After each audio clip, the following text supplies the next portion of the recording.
こんにちは。シスコでエンジニアをしております。ミノーラです。今回は、サウザンドアイのエンタープライズエージェントをルーターであるカタリスト8000シリーズ上に展開する方法を紹介します。カタリスト9000シリーズと同様に、カタリスト8000シリーズでも APP ホスティングと呼ばれる機能を使用し、コンテナとしてエンタープライズエージェントをデプロイします。カタリスト8000シリーズ上で動作するコンテナは、バーチャルポートグループと呼ばれるインターフェースの先に存在する仮想的なレイヤにスイッチに接続されます。カタリスト9000シリーズとの大きな違いは、バーチャルポートグループインターフェースは、レイヤ3のインターフェースになります。そのため、カタリスト8000シリーズ上で動作するコンテナのデフォルトゲートウェイは、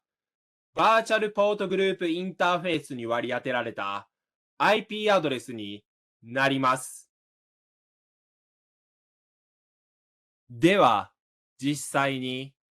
カタリスト 8000V 上にエンタープライズエージェントをデプロイしてみます。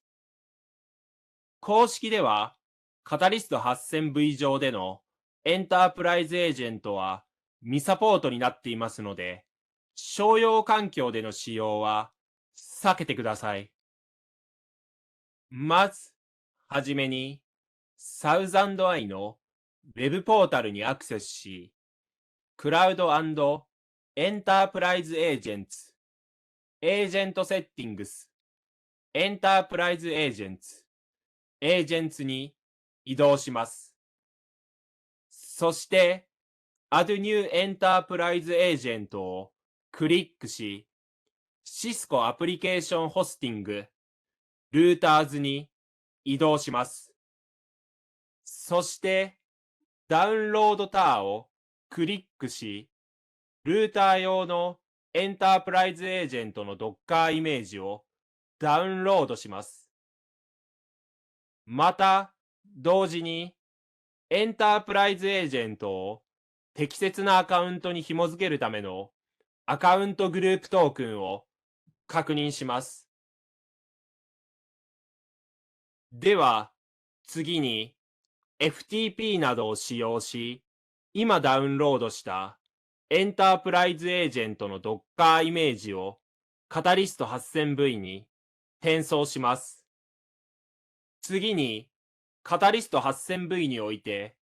バーチャルポートグループ0インターフェースに対して IP アドレスを割り当てます。また、カタリスト 8000V 上で動作しているコンテナの IP アドレスを、カタリスト 8000V のギガビットイーサーネット1インターフェースの IP アドレスに NAT 変換するために、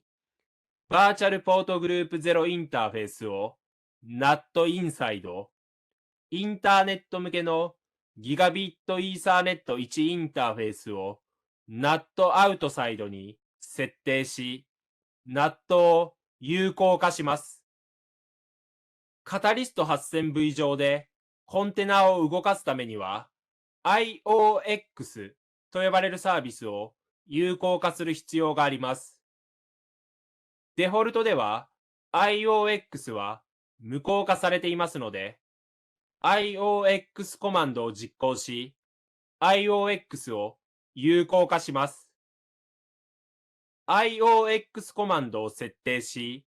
5分ほど待機しますと、このように IOX サービスの起動が完了します。次に APP ホスティングインストールコマンドを使用し、カタリスト 8000V にエンタープライズエージェント用のコンテナをデプロイします。こちらのコマンドの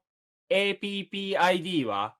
カタリスト 8000V 上でのこのコンテナを識別するための名前になります。コンテナの状態は、show app ホスティングリストコマンドで確認可能です。現在、エンタープライズエージェント用のコンテナのデプロイが進行中なことが確認できます。少し待機しますと、エンタープライズエージェント用のコンテナのデプロイが完了します。次は、エンタープライズエージェント用のコンテナに割り当てる IP アドレスやデフォルトゲートウェイなどを設定します。ゲスト IP アドレスコマンドがコンテナ用の IP アドレス、app デフォルトゲートウェイコマンドがコンテナのデフォルトゲートウェイの IP アドレス、ネームサーバーコマンドがコンテナが使用する DNS サーバーの IP アドレスになります。また、runopt コマンドを使用し、このエンタープライズエージェント用のコンテナを紐付けるアカウントのアカウントグループトークンを設定します。設定が完了しましたら、app ホスティング、アクティベートコマンドを実行し、エンタープライズエージェント用のコンテナを有効化します。そして、最後に app ホスティング、スタートコマンドを実行し、エンタープライズエージェント用のコンテナを起動します。カタリスト 8000V 上で動作しているコンテナの状態の詳細は、show app ホスティング、ディテールコマンドで確認可能です。IP アドレスやアカウントグループトークンが正しく設定されていることが確認できます。エンタープライズエージェント用のコンテナの起動が完了しますと、サウザンドアイの Web ポータル上にエンタープライズエージェントが追加されます。追加されたエンタープライズエージェントをクリックしますと、より詳細な内容が確認できます。最後、まとめになります。カタリスト9000シリーズと同様に、カタリスト8000シリーズでも、サウザンドアイのエンタープライズエージェントを動かすことが可能です。カタリスト8000シリーズをお持ちのお客様は、ぜひ一度サウザンドアイを使用してみてはいかがでしょうか。